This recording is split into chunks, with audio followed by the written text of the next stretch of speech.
27 رجب کے اعتبار سے کہ آیا 27 رجب شب معراج ہے یا شب مبعث رسول ہے۔ شب معراج سے مراد یعنی نبی کریم صلی اللہ علیہ وآلہ وسلم کو معراج ہوئی تھی اس رات، اور شب مبعث سے مراد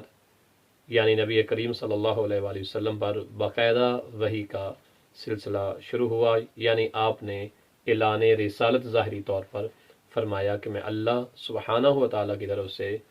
نبی ہوں، اس کا رسول ہوں۔ تو یہ دو طرح کے جو ہیں جملے، دو طرح کے نظریے، دو طرح کی باتیں ہمارے بر صغیر میں مشہور ہے۔ تو یاد رہے کہ اہل سنت کے مطابق جو ہے وہ 27 رجب کی رات شب معراج ہے، اور شیعہ حیدر کرار کے اعتبار سے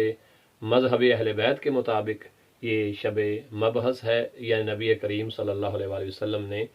رسالت کا اعلان ارشاد فرمایا، اور حضرت جبریل علیہ السلام پہلی وحی لے کر نازل ہوئے۔ چونکہ پاکستان میں اہل شیعہ اہل سنت دونوں مخلوط ہیں، تو اس لیے اکثریت اہل سنت کے پاس تھی، تو ہمارے بعض مومنین جو ہیں وہ بھی 27 رجب کو جو ہے وہ شب معراج سمجھتے ہیں۔